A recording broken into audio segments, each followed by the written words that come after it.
think we can go. Hello, everyone. Thank you. Thank you for coming. A couple of quick announcements. Please turn off your phones. Please fill out the feedback form at the end. My name is Frank Lantz. This talk is just my own thoughts and doesn't necessarily reflect the opinions of my employer or anyone else. And this is the topic of my talk. I'm going to speak about life and death in middle pair. The overall context for this talk is that video games have changed our conception of games forever. I mean, we've always had games, and they've always been an important part of our lives. But since the intersection of computers and games, our interest in games and the energy and attention that we devote to making and playing them is really off the charts. And so now games are poised to become the most important art form of the 21st century. I feel like this meme is already slightly played out. Is Miguel Sicart here? Miguel on Twitter just the other day was saying, I'm officially no longer interested in this topic, and he may be right, but let's indulge ourselves for a little while longer, because it's important to think big, and it's important to follow through on your big ideas and your big thoughts. And this is kind of our big idea. So what does this mean? I feel like there are a couple of ways forward, a couple of paths forward in living up to this potential. We can make games that are more widespread, more accessible, and we can make games that are more for grown-ups, more games that are deep and profound and meaningful and important. And both of these things really require thinking about what games actually are under the hood. And to my mind, there is still a lot of confusion out there about what type of things games actually are. I really only have one idea. And so this talk is kind of about the same thing I always talk about when I talk about games. And that one idea is that games are something like music, literature, film. Games can be meaningful, beautiful, in the way that these other things are. But their meaning and beauty is actually quite different. They have their own very peculiar way of being beautiful. And understanding this particular kind of beauty is challenging, and it's important. Because if this is, in fact, the golden age of games, then we, game developers, are its custodians and architects and inventors and guides. And we should understand the peculiar way that these things are beautiful in order to reach more people and in order to make deeper, more valuable games. So this talk is about the peculiar beauty of games through the lens of two games that I personally find very, very inspirational: Go and poker. So let's start with Go.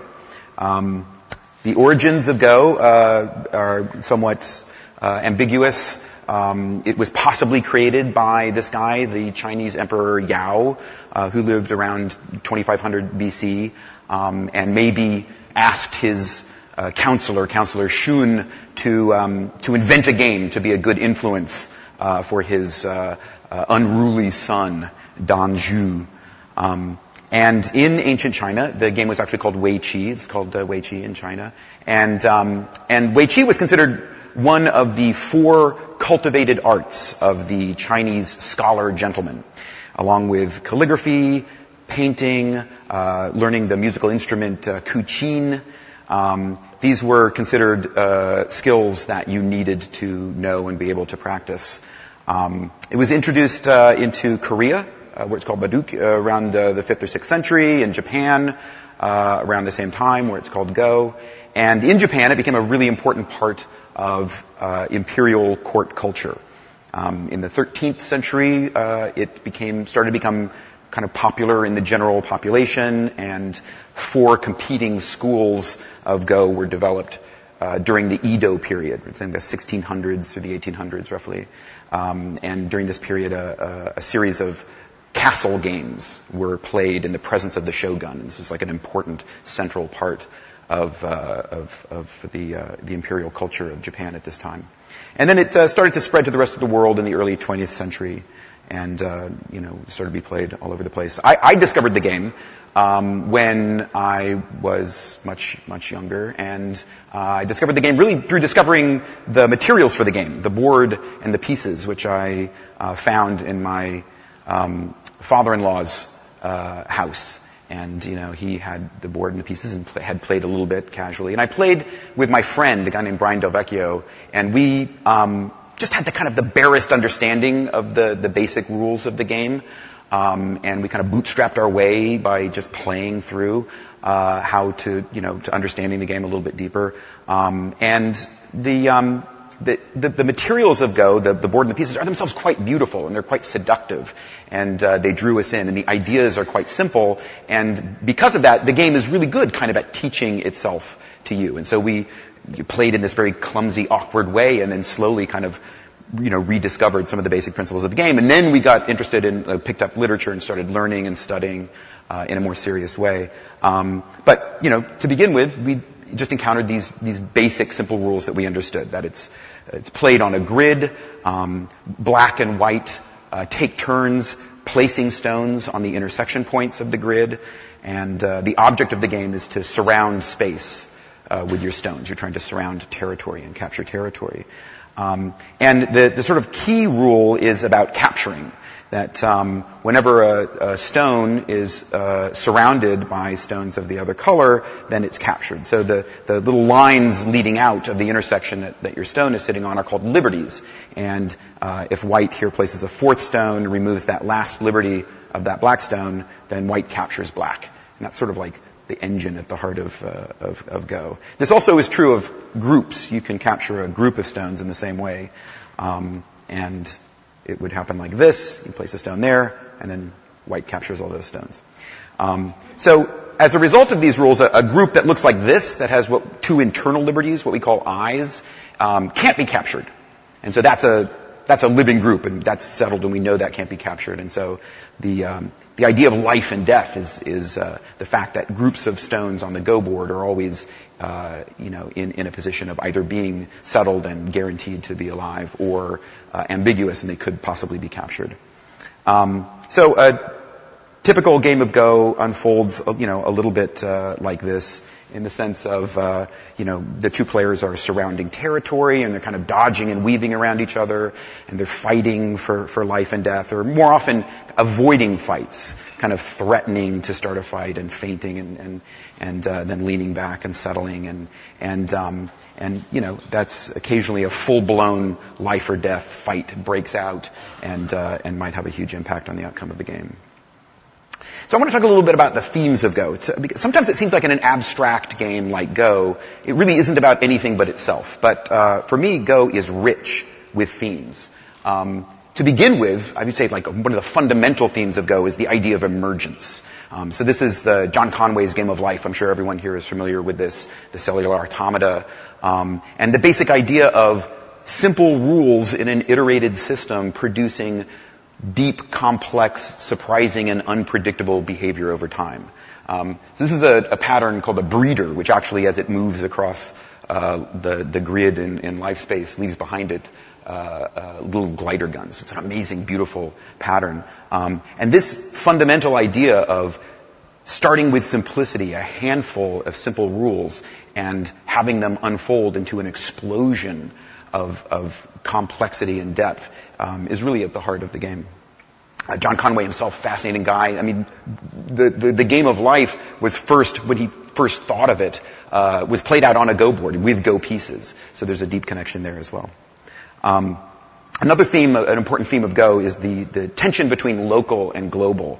And in some ways, this is a particular strand of the idea of emergence. So what happens in Go is you're constantly in situations, if you look at maybe the lower right-hand corner of this board, there's a local situation happening. There's a fight brewing. And there's going to be maybe a life or death battle for those two groups. And so the move that you make there has a really large tactical influence on the outcome of that situation in the corner. But the move you make there also reverberates out and has a very subtle influence on stones that are a little bit further out, and it has a very, very faint but real influence on every single stone on the board. And so that what is a sword strike in one corner of the board is a butterfly wing in the opposite corner. And this works because the players are squeezing maximum efficiency out of every stone. And therefore, every situation on the board is poised on a nice edge between possible outcomes. And so the whole apparatus of a Go game trembles with hypersensitivity to the power of each stone. Another theme that comes up in Go is the tension between profit and potential.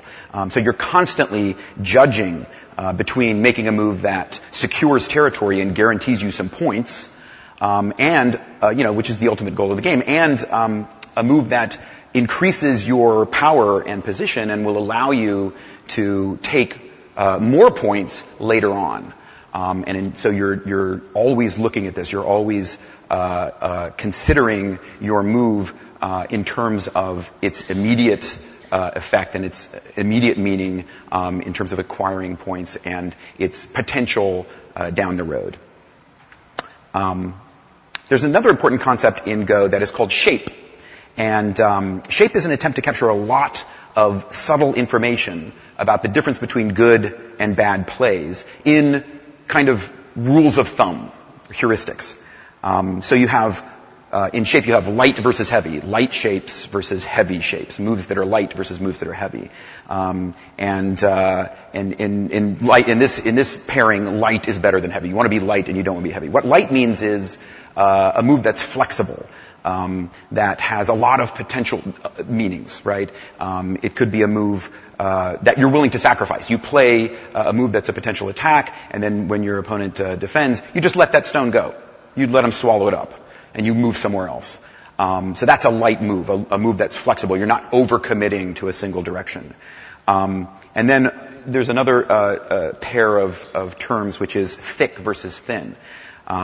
Thick is a move that is solid and dependable and certain. And thin is a shape that is weak.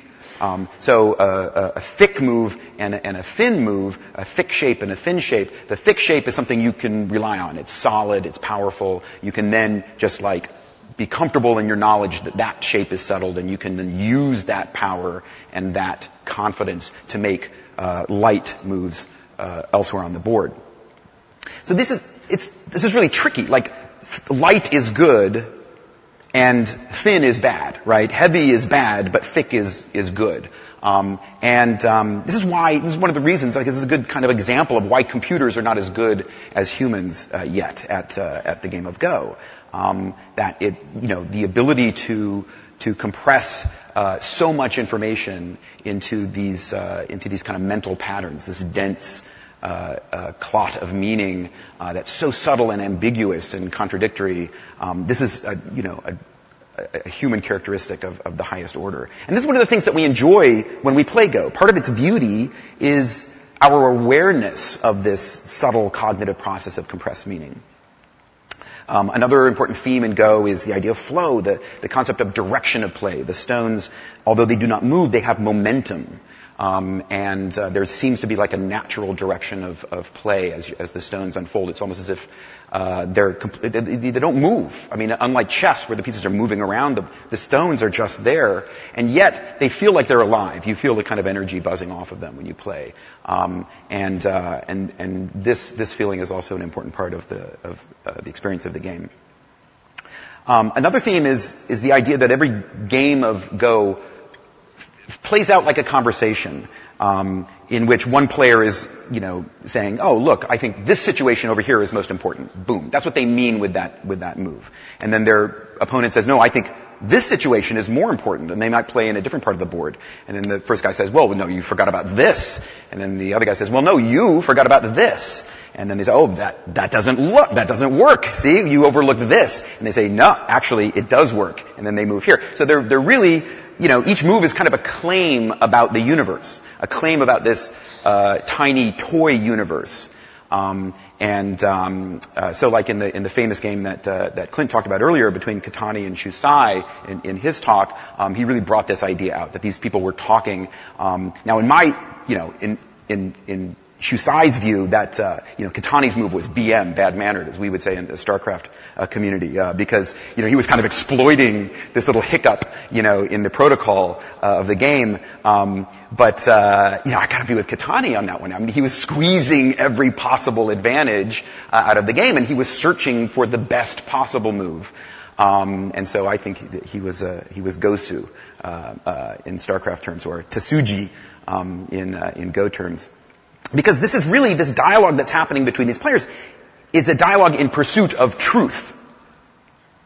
There's room for personal style and self-expression in this process, but the conversation revolves around truth, around facts. There are things that we can say with certainty about situations in Go, in a game of Go. And the dialogue between the players revolves around those things. It's an entanglement between the two minds of the people playing, but between their two minds and the world. So if games are an art form, they're an art form with truth in it in a very strange and interesting way. I often think of this scene from Waking Life, the Linklater movie, in which Kaveh Zahidi is talking about the French film theoretician André Bazin and his ideas about film. And one of the things that Bazin thinks about film is that one of the important things about it is that, like in photography, you open up the lens and the thing that's in front of the camera is captured for a second. And that thing is real, it's true. So unlike literature in which you're telling a story, a midget walked into a bar, and that works as a story because your mind has these kind of abstract overlapping concepts. When you film that, you're looking at a particular midget in a particular bar. You're looking at a concrete slice of the actual world. And for Bazin, who is a Christian, this was like the sacred moment because you're just face to face with the world, and that means being face to face with God. And so for him, film had at its heart this kind of like sacred moment of truth, of reality. And I think that games kind of like have a similar but completely different relationship to truth in that way. So all of these things combine together to create another overall theme of Go, which is that Go is about thinking. Go is thought made visible to itself. The game of Go illustrates emergence with these simple, discrete moves within a completely deterministic system that lead to surprisingly deep and complex situations. But also in Go, you trace out that emergence with your thoughts. In Go, when you study Go, you must just learn to read. And it's painful and dull. You just read every situation. Black, white, black, white. Black goes here, then white goes here. It's like reading out a ladder. Black goes here, trying to capture white. What can he do? White goes here, then black goes here, then white goes here, then black goes here. It's like lifting bricks. But you also must rely on your ability to see, as from a distance, the patterns that cannot be articulated in this discrete and finite way. So truly high-level play is about intuition and feel and wisdom, as well as this brute strength, tactical reading. So Go is something like a brightly colored dye that is squirted into the fluid of our thoughts just at the point where they unfold into turbulence, at the threshold between these two ways of seeing, the discrete and the continuous. And we set up camp at the border of what it is possible for our minds to compute, and then we push into the wilderness. And human thought itself is like this. It's simple units operating according to deterministic logic that aggregate into incalculable subtlety and complexity. And so Go is therefore two ways of looking at thought. It is a lens through which we look at thought itself. We're observing our own cognitive functions, and also a model looking at thought as a subject. This process of thinking, of contemplating thought is kind of a form of meditation. And Go has, for a long time, been considered by many to be a martial art. And as a martial art, it really is kind of a spiritual discipline. This is reflected in the culture of Go. Just so you don't think that that it's all sweetness and light and I'm kind of romanticizing this. I actually think that one of the ways that Go works as meditation is that it's a machine that you inject into your mind, and it expands to fill your mind until there's no room left for you in your own head. In this sense, it's actually quite destructive. It's a form of self-destruction. There's a famous saying about chess. If you want to destroy a promising young man, you teach him how to play chess.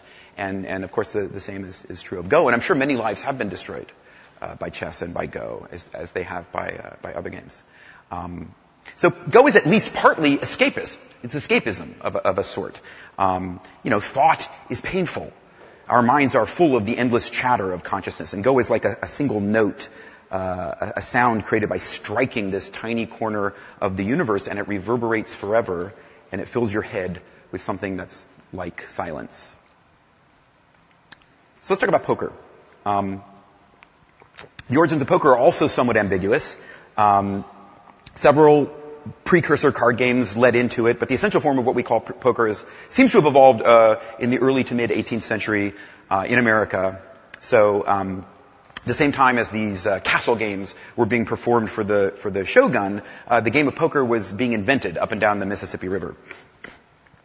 With the invention of the card cam recently, I guess about 20 years ago or 25 years ago, poker became a hit as televised spectator sport, which fueled a sort of golden age, which we're currently kind of in the tail. We're kind of riding out the tail of the golden age of poker. It's fun to be alive during the golden age of a game. Texas Hold'em is the most widely played, most popular version right now, but really most different versions of poker share enough characteristics that I'm just going to talk about poker as a whole. Like many people, I played poker my whole life, and I really never thought much about it. I thought it was basically just a pure luck game.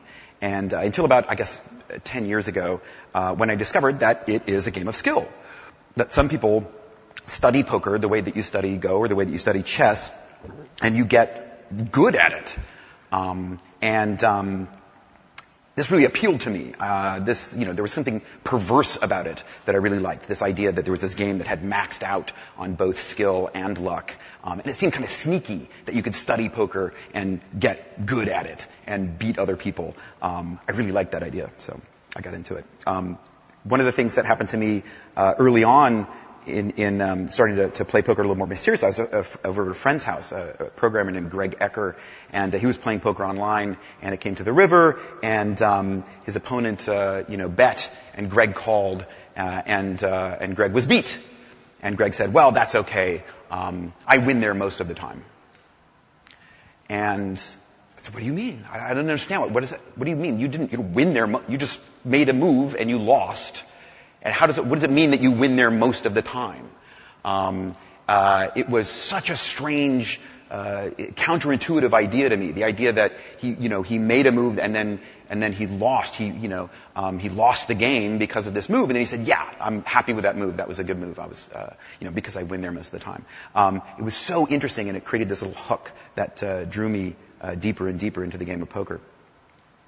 I started studying poker and learning the basic strategic concepts, the important ideas of hand selection, choosing which hands you're going to play and which hands you're going to sit out, the importance of aggression, how powerful and important it is to sort of take control of a hand that you're in and determine its momentum, and the incredible power of position. So in poker, the players take turns, and there's a different order in which the actions happen, and it's very powerful to act last, because poker is a game of hidden information. Knowing what your opponents are going to do, having that ability to choose after they have chosen is incredibly powerful. So having position on someone is incredibly good.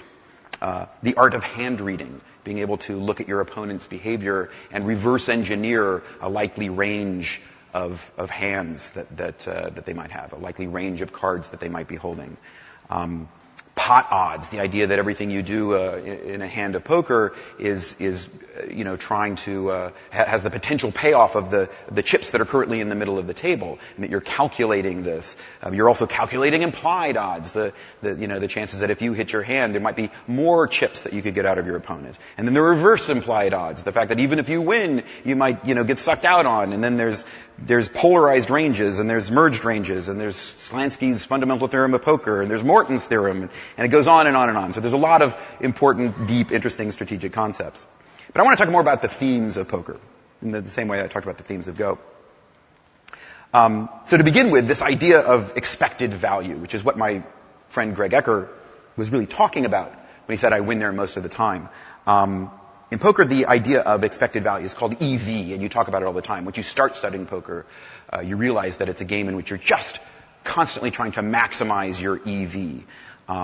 And what that means is that at any given moment, with all the hidden information that is not available to you in a hand, you have to look at the range of possibilities and how the possible actions that you're choosing from affect and result in outcomes across that entire range, and you weight those things, and then you choose your action based on that.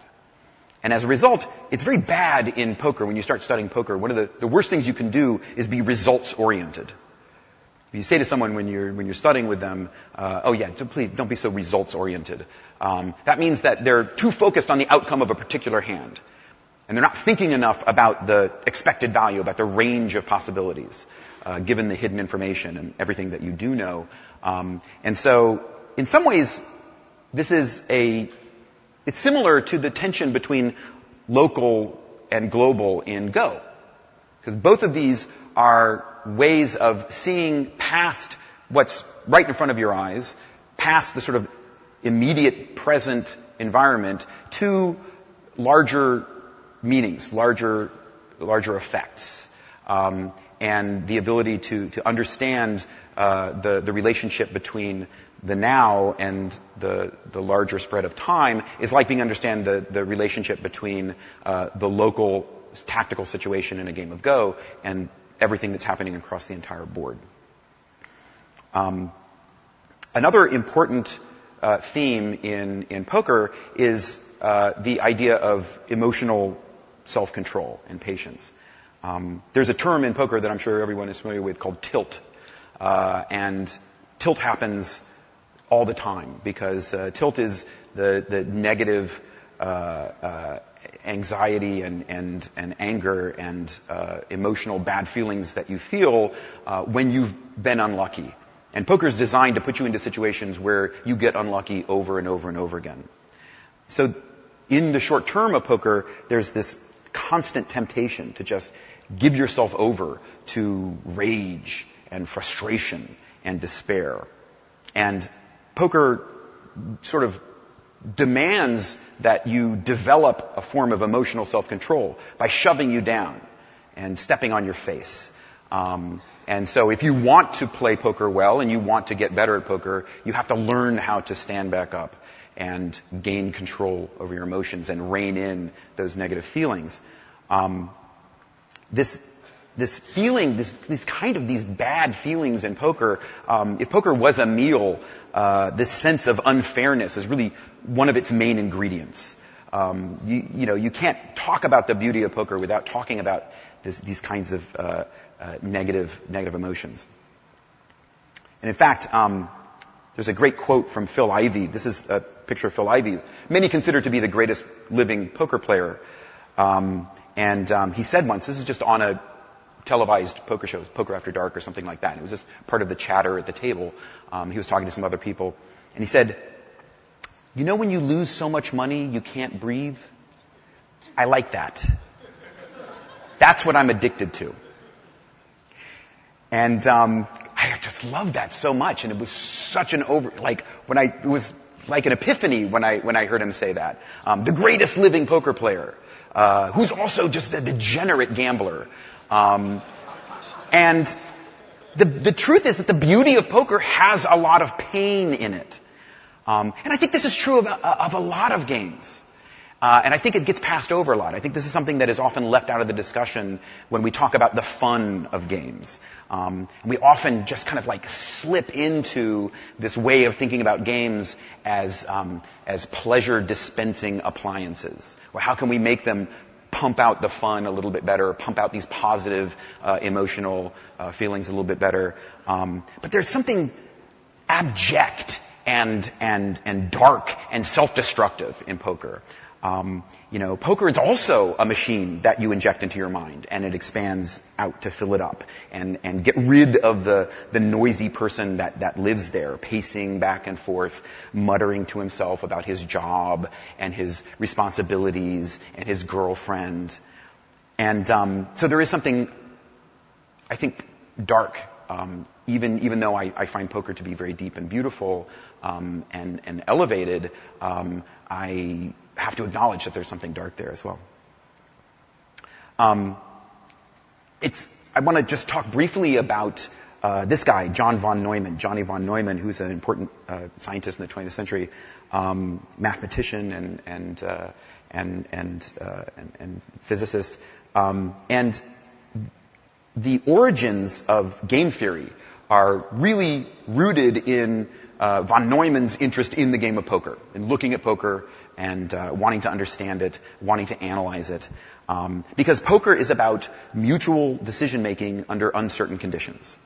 And so the field of game theory, which went on to be an important field and continues to be an important way of looking at the world, looking at mathematics and economics, international relations, really has its roots in von Neumann's interest in looking at poker and understanding what it means to make simultaneous decisions in a confusing situation where you're not quite sure. And out of game theory came the strategic concept of mutually assured destruction, which is one of the sort of keystones of nuclear deterrence, of one strategy of nuclear deterrence. So during the Cold War, one of the ways in which we set out to avoid the possibility of total global thermonuclear destruction of the world was by thinking about concepts that are rooted in game theory, in this analysis of poker. And so I just think that it's cute. I think it's adorable that maybe there's a small percentage chance. It's quite possible. This is not like a silly poetic thought. It's quite possible that in a really concrete way, poker helped save the world. Maybe, right? Poker might have saved the world.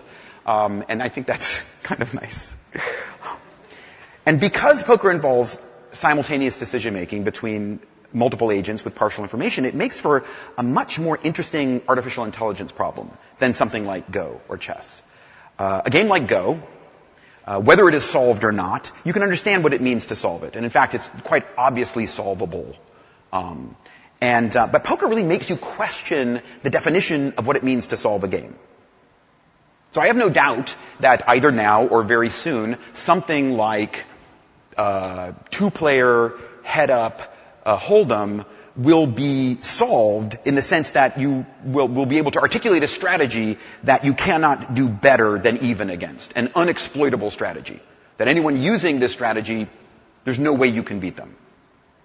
But that's not really the goal of poker. The goal of poker is to maximize your edge against whomever you are playing. You want to be playing in ways that take maximum advantage of the ways in which your opponent's strategy deviates from this theoretical optimal strategy. And the strategies that take advantage of your opponent's mistakes are themselves non-optimal. They are themselves, in fact, exploitable. So what you're really doing when you play poker is this dance where you are trying to accurately locate where your opponent is in donkey space and adjust to that. And he's doing the same thing to you. So it's a dance through the chaotic paths of donkey space, using social perception and social judgment to understand where you are and where he is and constantly adjust around each other in this dance. And that's a very human thing. That's yomi. That's empathy. And that's not something that is likely to be solved by a computer anytime soon. And this dance is one of the beautiful things about poker. And so, like Go, the AI problem in poker is not just a tangential issue. It's one of the aesthetic features of the game. It's one of the things you enjoy about poker is your own awareness of your own brain trying to solve this problem. And I haven't even talked about money yet. So obviously money's a big issue in poker. Poker is about money. It's about making money. And so you have these themes of gambling and addiction and the morality of your actions in a game that are very present in poker. And my view of this is that poker is a good example of the alchemical, transformative power of games. I think that greed is to poker what violence is to football. Football transforms violence through this alchemical process into something like ballet. And poker transforms greed into something like poetry. And the thing is that we live our lives subject to money and to greed. And poker is a very strange ritual in which we both amplify these things and also dissolve them. In poker, our own greed becomes present to us in a very intense way. And all of these things combine to create another overall theme of poker, which is that, like Go, poker is another form of thought made visible to itself. In the standard model of quantum mechanics, individual particles can be in a state where they are not in any particular place at all. Instead, they are sort of smeared out in a kind of cloud of possible locations, each of which is more or less likely. And this is how poker trains you to see the cards in your opponent's hands, as a cloud of possibilities. And eventually, you start to see this all around you.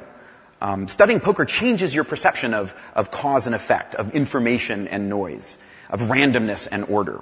And you start to see the world as a set of overlapping probability clouds. You begin to embrace uncertainty as a new kind of knowledge. And you come face to face with Bayesian logic, which is the logic of probability. And really, Bayesian logic is the logic of science. It is how we understand this process by which we look at evidence and then move from that evidence to knowledge, to confidence about a claim about the universe. This is not a simple thing. I mean, this is the scientific process. You look at evidence, and then based on that evidence, you have a theory about how the world works. You have a knowledge, belief about how the world works. But it's not obvious how do I do that process? How do I start from evidence and end up with belief? How much belief should I get out of how much evidence, and so on and so forth. Poker, by carving out a tiny little corner of the world, allows you to drill deep into this question and confront Bayesian logic in this toy universe in a striking and powerful way. And the thing is that poker is not just about learning about this stuff, but it's about the process of changing the way you think. Part of the beauty of poker is looking at your own mind as it wraps itself around these ideas and you're doing this for its own sake. You're not doing this to become a better scientist or politician or doctor, but to just get at a particular kind of beauty in thinking itself. Poker is a sculpture that is carved out of our thoughts and emotions and decisions and the world, the truth of numbers and randomness. Poker is a form of behavioral psychology that we apply to ourselves. So all this discussion about behavioral psychology in games, so many of the deepest, most beautiful games are forms of behavioral psychology in which the player is both the subject and the researcher.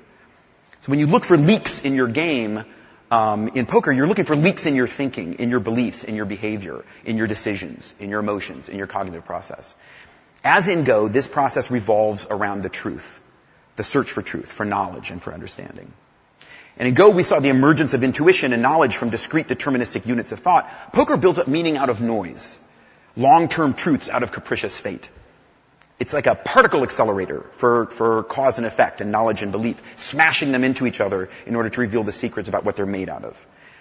And like Go, poker is a way of getting at a hard-to-understand truth.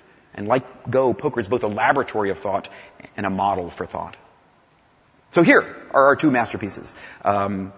the two games I've spent the most time studying seriously and playing deeply, and they're very much alike, but in many ways they're incredibly different. Go is this austere, exotic, mystical, beloved icon of game design snobs. And poker is this tacky American pop culture junk food sleaze buffet. Go is a game for gentlemen scholars, and poker is a game for cowboys and nerds, for stockbrokers and frat boys. And this is more than just a cultural cliche. When you play Go, you really feel the game itself pulling you towards the smart end of the pool. And the opposite happens in poker. Poker wants you to drown in the shallow end, staring up through the beer cans and the cigarette butts at the cold, indifferent stars. But like Go, poker can be approached as a spiritual discipline, as a martial art. It isn't common, but it can be done. And if you approach it seriously, poker invites you to treat it as a martial art. There are some people who take this approach. For example, this guy, Tommy Angelo, this book, Elements of Poker, is a good example of this. This is the way I tried to play poker and failed. But these are the rules that I tried and mostly failed to live by in my poker play. Think of poker as an established discipline of which you are a student.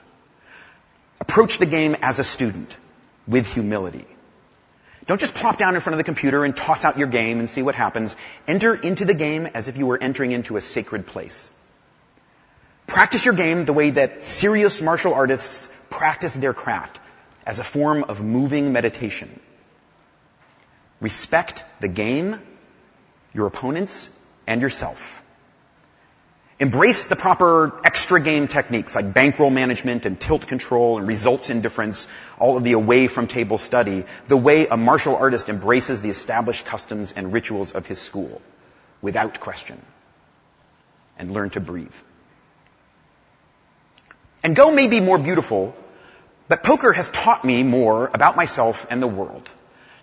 And Go is beautiful in a Newtonian way, but poker is a face-melting punk rock weapon of subatomic ego destruction. Poker hurt me. It punished me. It made me suffer. Poker forced me to stretch my brain around the law of large numbers, the concept of expected value, forced me to think probabilistically, to see the world as constructed not out of discrete objects and events, but out of collapsing probability clouds.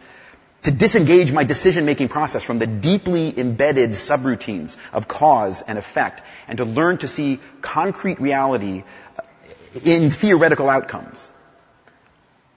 Thinking this way is extremely counterintuitive, but it feels modern.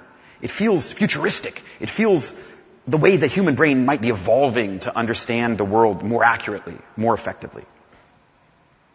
So these are some of the ways that I find these games to be beautiful. But there's a larger idea here about games and beauty, about where the beauty is in games, which is that we've played Go for centuries because it is beautiful. But also, Go is beautiful because we have played it for centuries. And you can say the same thing about poker.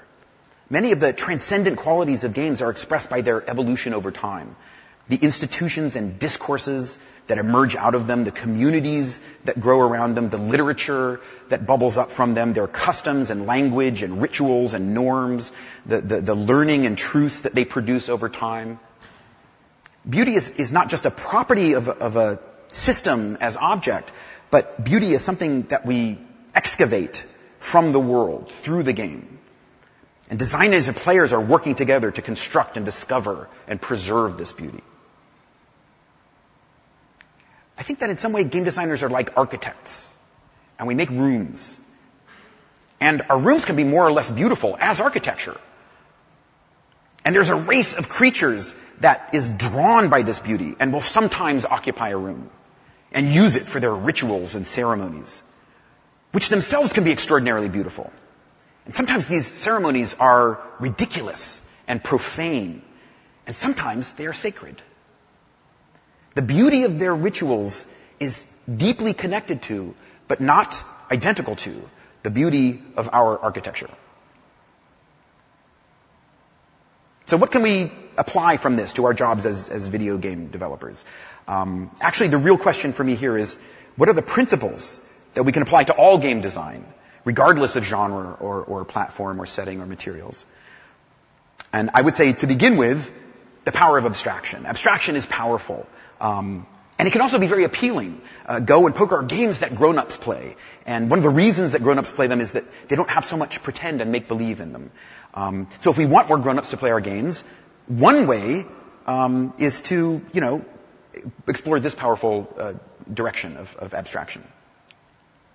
It is often assumed that meaningful games must present meaningful themes. And there's an assumption that the deep internal meaning of something like Go or poker is somehow just about itself, just about recursive navel-gazing. It's not really about the world. But music is about the ear and the heart and the pelvis. And ballet is about the human body and sex and gravity and death. And Go is about the relationship between the local and the global, and between immediate profit and future potential. And poker is about fate and virtue and a million other things besides.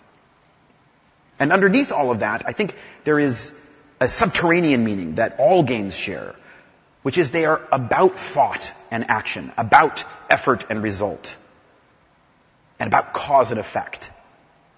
And unlike the rest of life, which is governed by utility and goals and the tyranny of instrumental reason, games turn these things in on themselves in order to observe them, enjoy them, set them free, and escape from them.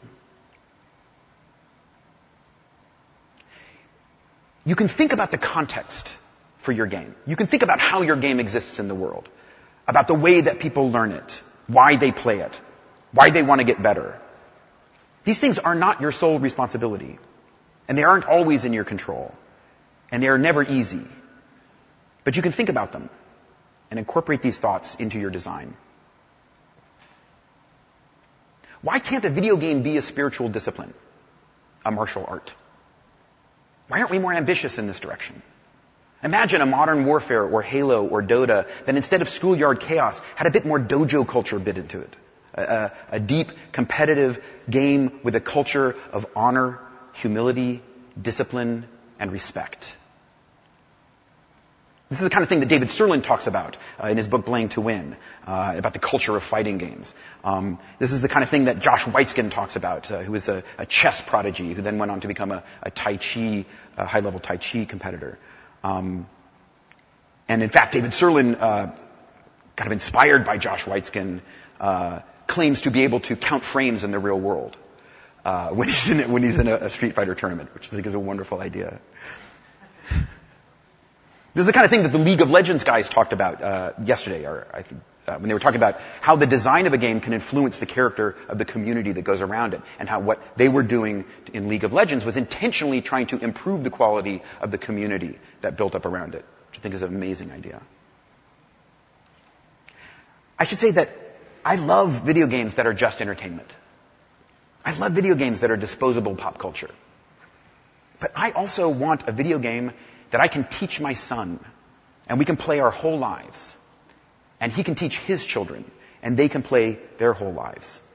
I want more video games that give me a space in which to entangle my mind with the mysterious infinite secrets of the universe. And this doesn't have to be precious. Poker proves that you can have something vulgar and violent and dirty and shameful and dangerous and addictive. And if it's deep enough, it can slingshot you all the way around to new orbits of insight and higher levels of consciousness. I actually don't want to suggest to people what kind of games they should make and play. I think telling people what kind of games they should make and play is like looking at a mountain and looking at the top of the mountain and saying, "Get under my feet." I just want to get people to think more about this aspect of games, this facet of their peculiar beauty. So, try to leave a little space for the infinite in every room that you make and every room that you enter. Start small by keeping this in mind when you make and play games, and I will too. That's it.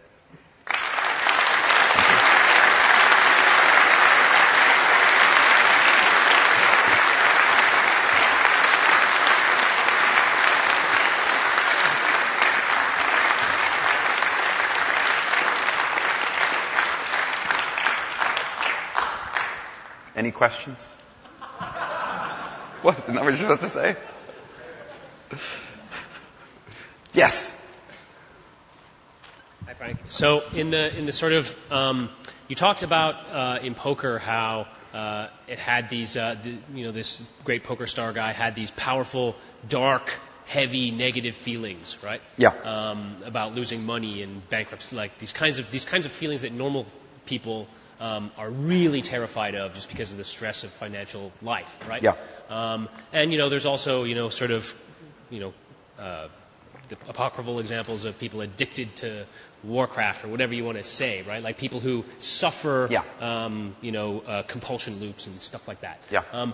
So what I wanted to ask is, do you think there's a certain class of negative feeling that for some reason is more attractive to players than, like, I don't know, I can't think of very many games that are successful because they're deeply sad, but I can think of lots of games that are successful because they're deeply cruel or that bankrupt you.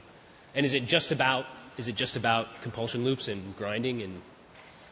No, I mean, I think that this, there are many different flavors of pain that we enjoy tasting. Sorry, yeah, right? And my question is, why are some of them successful and some of them not? No, I mean, ingredients, there's no unsuccessful ingredient. Okay. These things are, I think, just ingredients. Okay. And sometimes they fit together and produce a great cocktail or a great opera. And sometimes they go together and they just fall flat. Okay. So I don't think there are, particular negative emotions that are better than others for trying to build something beautiful out of. Yeah. I just think, like anything else, you try and you see what happens. Okay. Thanks.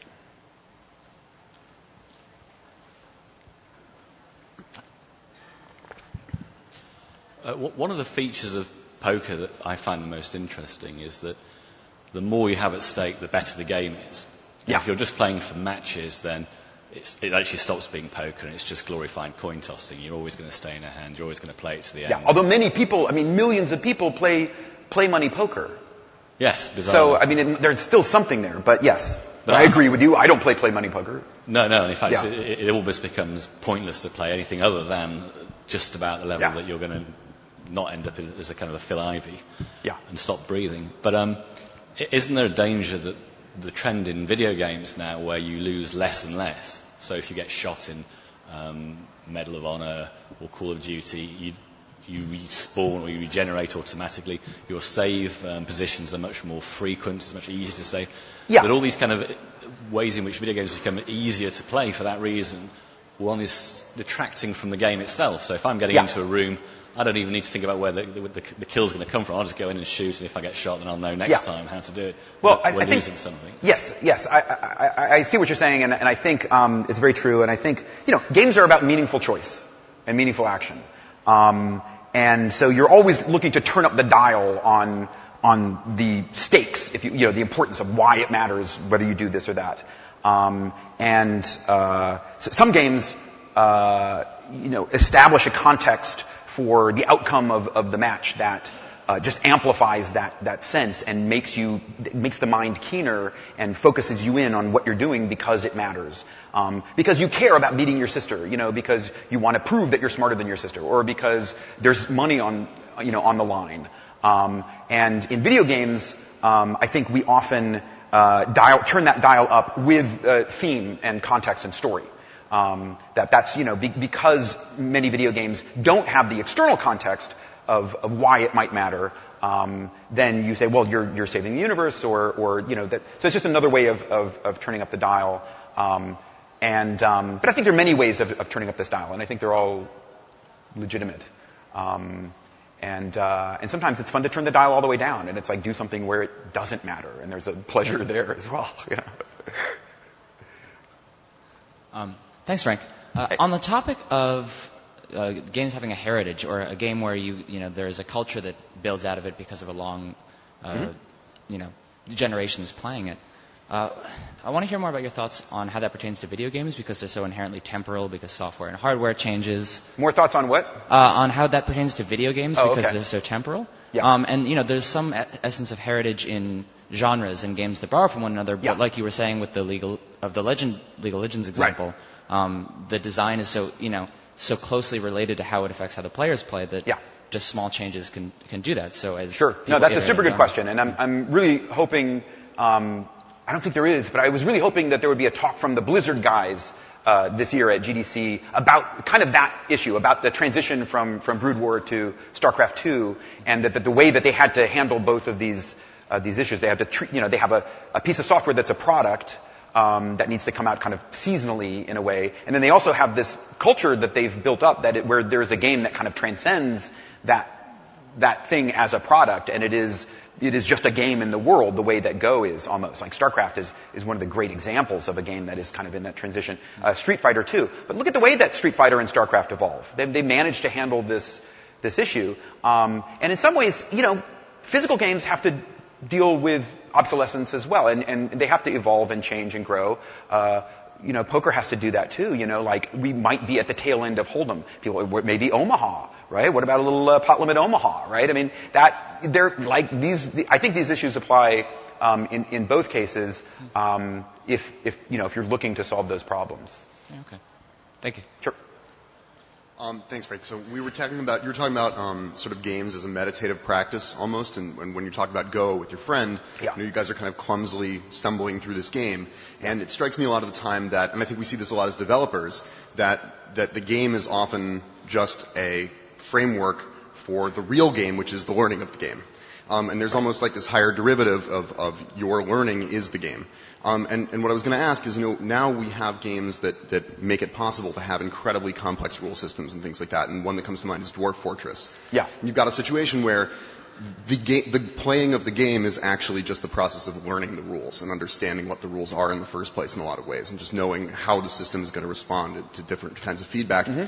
And I was just going to ask you if that is a possible route for, like you're talking about, kind of this dojo practice of playing a game, if there's a mechanism in that type of a game where the complexity, the depth, the difficulty, and the frustration can actually be a mechanism for that type of meditative practice of gaming. Yes, and I think this happens all the time. I think, Dwarf Fortress is a great example. One of the pleasures of Dwarf Fortress is the passing through the threshold of looking at a screen that is just a garbled mess of ASCII, and then the process of like learning how to interpret that and see it. But that's not the only pleasure of Dwarf Fortress, right? There's lots of other types of pleasures too, and it's, but it is, it's learning. I mean, that's the Ralph Koster's insight into fun, and the theory of fun is that's basically what it is. And I'm kind of saying a similar thing, right? Although I don't really think of it just as learning, because learning is like, well, you learn something in order to do something else. Well, this is just using your brain for its own sake. Like, you have to use your brain all day to do other crap. And then sometimes you get to just like swim in your own brain, and that's that process. But I think you see this in a lot of art games as well, like Jason Rohr's work, where, you're like part of the designed experience is the way in which the player is encountering the different mechanics and learning them and incorporating them into their understanding. Cool. Yeah. Thank you very much. Sure. So you mentioned that you failed as a poker player, and I assumed from the way you were referring to it that you didn't mean you failed in a financial sense. So I'm curious if you could. Yes, far from it. Yes. So could you give me like the meditative and sort of like the studenthood perspective that you approach these games from? Could you talk about that more, like what it meant to you to fail? Well, first of all, I was just being modest. I'm an ascended Zen master of poker. No, it's hard. Like, it's so hard. Like honestly, I'm just a degenerate gambler. When I sit down to play poker, it's usually because I want to like get drunk and bob like a cork on the sea of poker, as the yes. And then occasionally I'll get a glimpse of what it means to actually do this. So it's kind of like advice, that I really believe in, that I would like to be able to apply to myself and other people. Like I said, Go is actually much better, but it has had longer to develop these kind of rituals of respect and learning and humility and seriousness and study. And poker is much more like raucous and noisy and distracting. But I just think that it's a worthwhile thing to swing at, even when you're going to miss.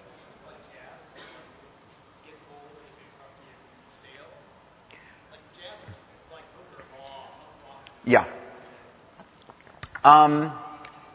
No.